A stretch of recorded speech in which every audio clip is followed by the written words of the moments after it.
Alrighty, so final boss Estarossa and Zeldris are out, and we're going to look at them a little bit. So I've got two teams. One of them is not going to be nearly as good because I wanted it to be very non-festival, a little bit more free-to-play friendly. It's still not the most free-to-play friendly, but it's a step in the right direction, I feel like, because the top team is this. You need not only 2 festival units, but you also need Green Gother, which is very odd to me. I can understand why that's the top team, because, you know, they're very, very strong units. So we're going to do one run with that sort of team. I've already used it once and got a pretty decent score out of it, almost 6k points. And then I have another team set up. We're going to be using this team afterwards, which is obviously it's not the most free-to-play friendly, but I feel like at this point a decent amount of people probably have at least these units. Death Pierce is on quite a few banners. He's actually not been on as many banners lately. So if you don't have him, try to put somebody in the back that will buff red units damage, maybe like Red Jericho or somebody. And then I'm using Red Gother because he's definitely like free to play friendly. Blue Droll is also pretty friendly as well. I think you can really swap this unit out for anybody, to be honest. I just have him because one of the goals is to use buff skills 11 times, which I definitely don't do that in the runs, but I don't know. He's kind of okay. You do not want to use humans or demon units because they both take 800% extra damage from the opponents. So that is something to take, into account. You want to make sure that you're using goddess, unknown fairies, giants. Something that is not a human, something that is not a demon, which I know that takes out a lot of the roster because there's a ton of humans and a ton of demons in the game. But yeah, you want to use something that's a little bit less, like that. So we're going to use this. Obviously, they've been doing this thing a lot with the Oath of Combat. They've been basically trying to restrict you from using a specific unit. Sariel is the one that they're restricting this time, which lets you know that, hey, Sariel is very good for this. If you don't have Sariel by now, honestly, I would recommend you summon on the Part 3 banner. Like, he's insanely good. You pretty much use him for anything and everything in this game at this point. So, like, whether it be farming or random PvE events or whatever, you can even use him in PvP still, which is pretty crazy. So I definitely recommend you try to get Sariel by any means necessary, just because he's really that good. So we're just gonna we're gonna crash the game really quick. Be right back. Alrighty, we're back. So anyways, we're just basically going to try to do like a very generic run. I'm not exactly sure what the best case scenario for using this team is going to be. I think you kind of just want to sort of use, obviously buff cards would be very beneficial. Getting the HP and stuff like that for Bond to be able to do more damage is very good. Upgrading Margaret so that way she can use damage reduction, or also the damage dealt increase is going to be very, very good. So the first run that I did, I basically just upgraded on Margaret the whole time, but obviously Bond is going to be a big damage dealer in this as well. One of the oath that we're using makes it to where we're not going to be able to use we're not going to be able to use ultimate moves, which is a little unfortunate, but honestly this team has enough damage to get by that either way. We're already moving into turn 3. So we got a level 2 buff for Bond, which is honestly pretty good. I think we can probably push phase with just that card and his 2 detonate skills, because I think that they're going to have max HP at this point.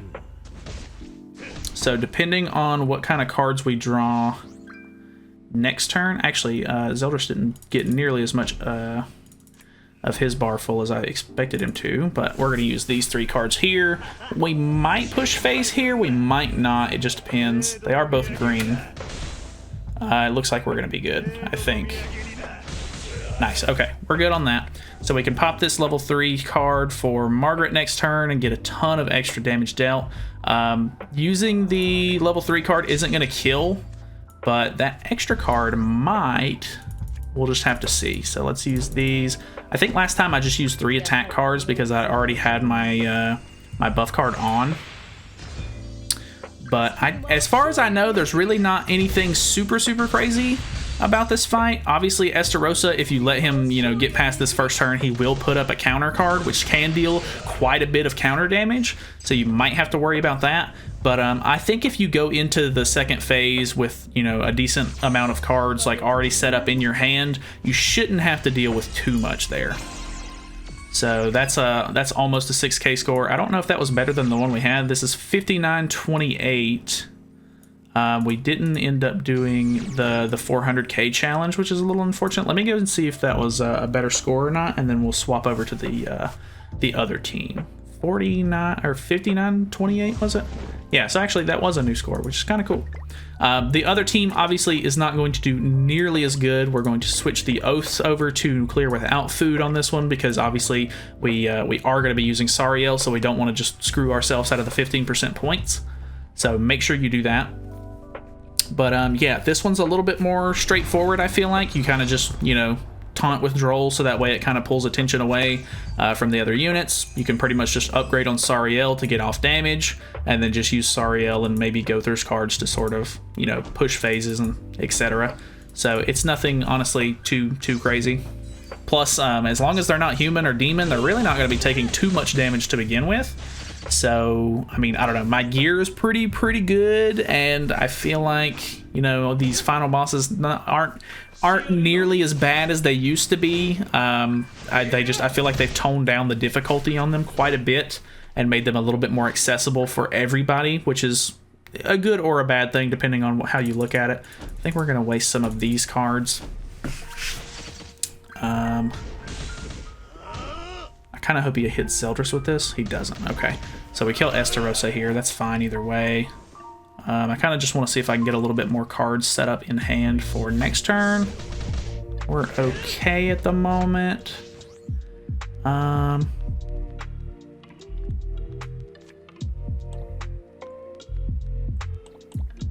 Let's use this, and this, and then we can use that level 2 rank up next turn, hopefully. Hopefully we pull some Sariel cards here. I would have liked to have kept that Sariel card, but I knew that Gother card wasn't going to kill. I also need to see what phase we're pushing into.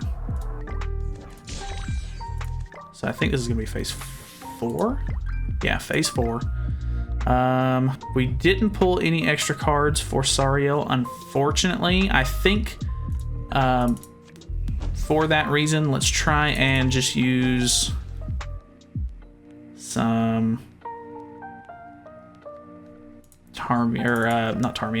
Droll cards just to get him out of the hand.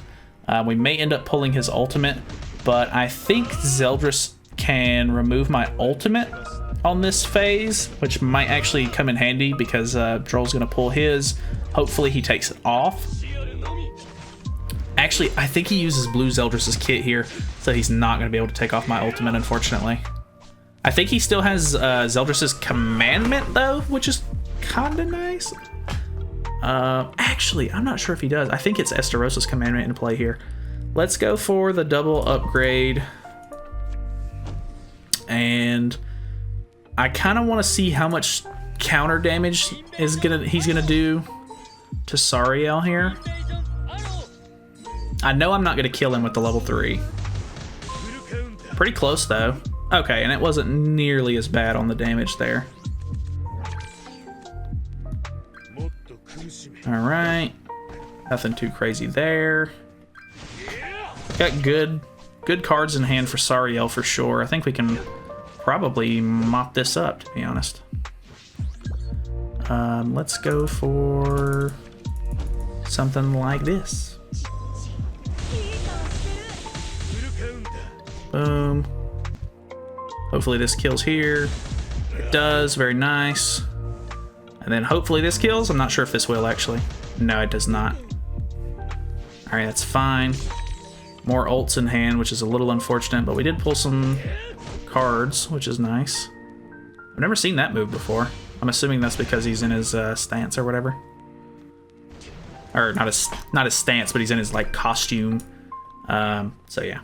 Let's just upgrade, push this. What turn are we on? Okay, we're on turn 7, so we're still going to get the points for completing it within an X amount of turns, which is good. But honestly, like, it's just going to be unfortunate. Like, this team is definitely more friendly. Like, you're going to be able to have the units for this a little bit more easily, but you're not going to get nearly as many points. And I feel like that's really the unfortunate thing about Final Boss at the moment is, like, if you don't, you know, have like a lot of like these either really niche units or these really, really powerful units, you're probably not going to get anywhere near top score, which is really unfortunate. So let's look and see. I mean, we didn't even break 4K points there, which is a little, you know, a little sad. We are already pushing quite a bit of a ways through this stuff, so I'll probably get that done pretty quickly. Let's take a look at the exchange shop really quickly, because I'm pretty sure we can go ahead and buy Zeldris' stuff, which is kind of cool. Yeah. So I've got the UR set for Zeldris, which is nice. It doesn't look like they locked any of this stuff behind a time gate, which is really, really good. I really hate when they do that. So you can kind of just grind this all out. I can probably grind this all out tonight and get all of this out of the way so I don't have to worry about it for the rest of the week, which is honestly just the way I would much prefer it. Like, I don't want to be forced to play the game when I'm not in the mood to, and if they don't time gate it, it allows me to just, you know, go at it at my own pace and play it when I want to play it. So that's pretty much it. I know that it's not as free-to-play friendly as possible. If you have a super free-to-play friendly team, feel free to drop it down below. I'll try to make a video on it for people who might not have Sariel or some of these other units. But yeah, hopefully those 2 different team suggestions helped. Obviously, the one right here is very like heavy. You know, these are from 900 banners, like festival banners, and then he's in a seasonal unit. So yeah, the only free-to-play unit you got here is Twiggo. But that's it from me. Hopefully this helped. Hopefully you guys enjoyed. Thank you guys so much for watching. Feel free to subscribe for more content in the future, and I will see you guys in the next one. See you then.